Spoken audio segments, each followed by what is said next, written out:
Good afternoon, Sunday, February 13th. You are watching A Peculiar People.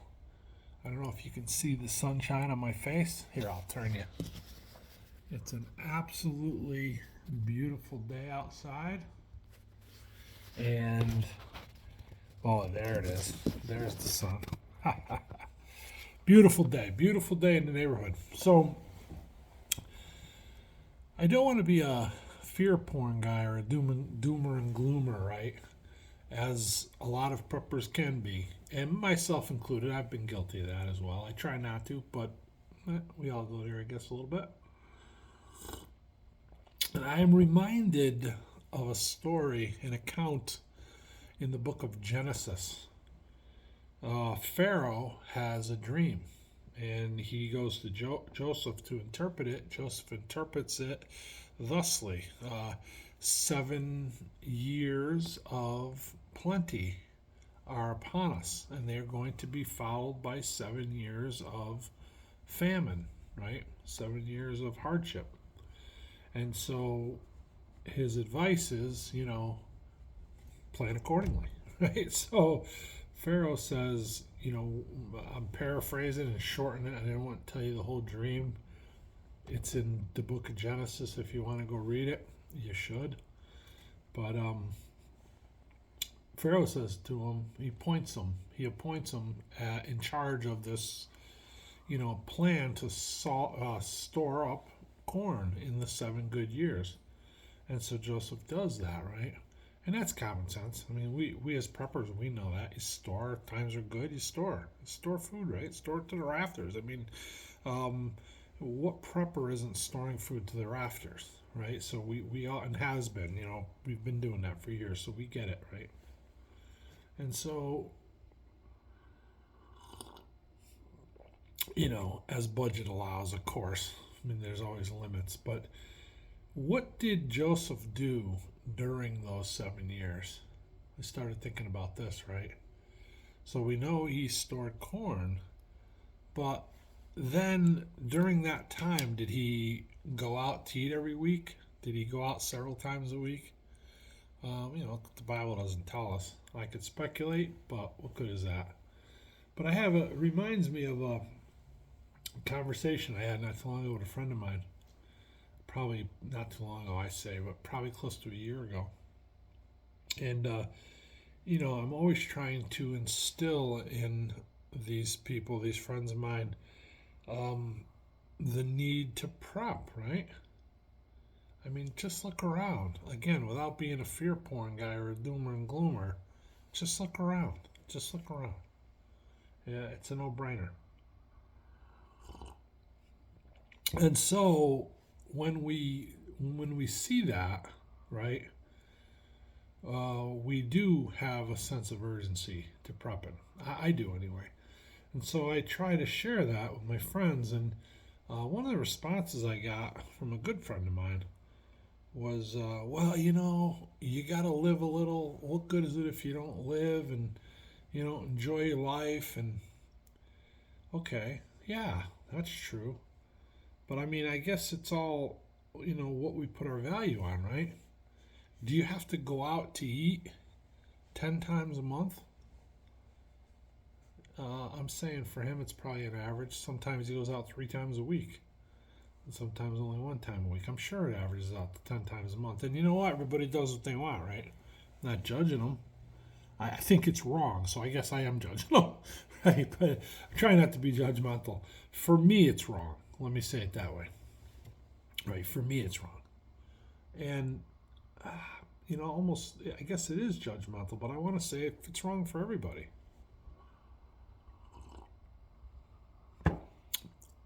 Now, I can't afford to do that. So it makes it easy for me because it's not a choice for me, right?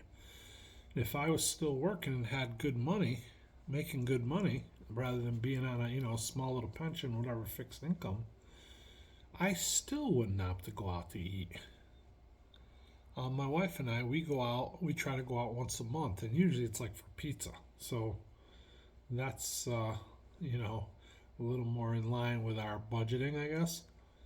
But I say this to say, like, Even if I was making 130 grand a year and could afford to eat out 10 times a month, let's say, is it prudent to do so?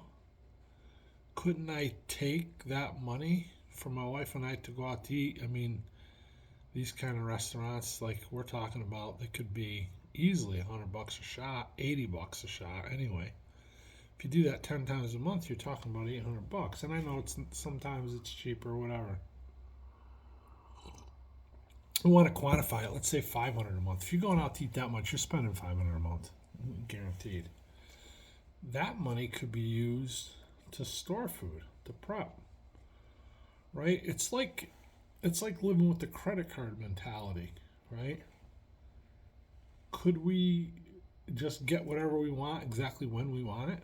Yeah, we could if we're willing to put it all on a credit card. And so it's the same thing with going out to eat, right? We should be storing corn. And it doesn't matter how much money you have. If you have money to go out once a month, then you can be storing that amount of corn. If you have money to go out 10 times a month, you could be storing that amount of corn. And to my friend's equation, he says, well, you gotta live too.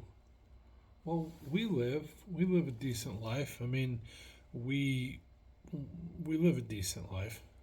God has been good to us, and you know what? Again, going back to choice, right? We all have free will.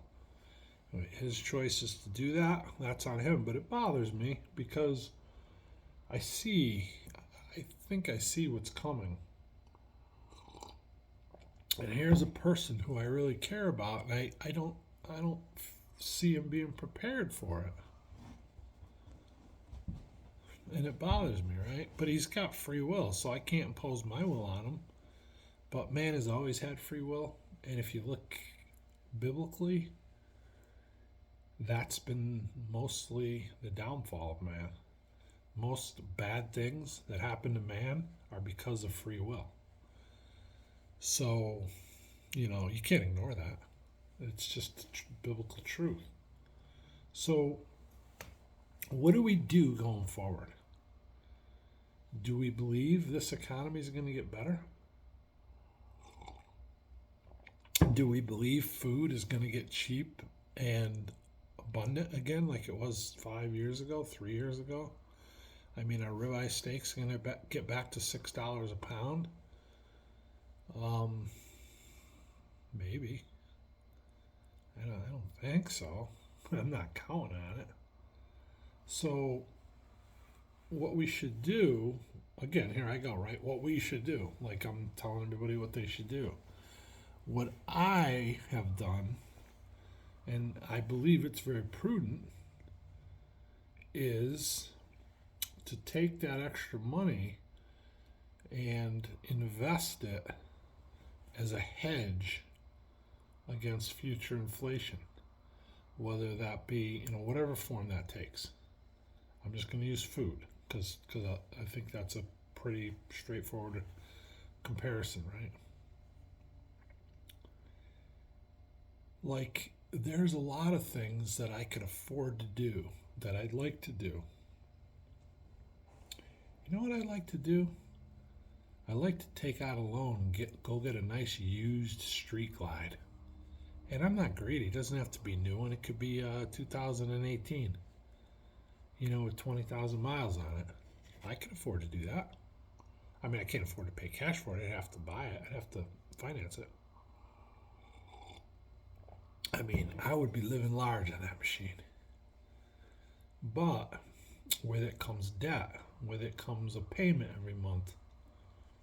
And again, if I'm trying to store corn in the corn house, in the grain house, going back to the Joseph analogy, where's that money better spent?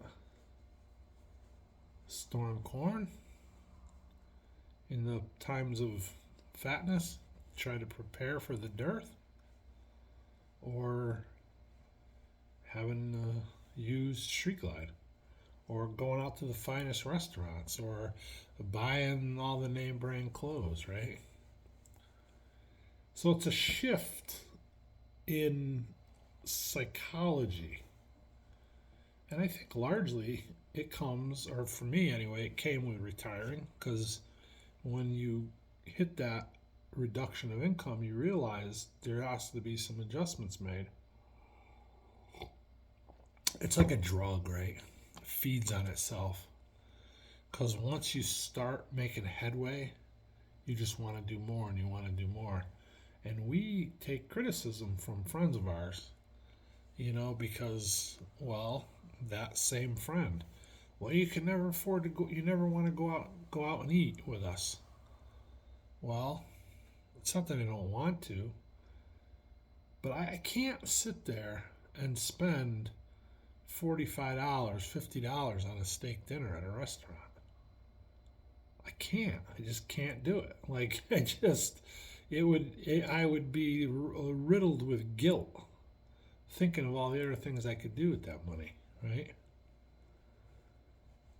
So that's a choice I make. But then, as I said, it feeds on itself. But then, to his point, like he says, well, you got to live a little. Am I overdoing it?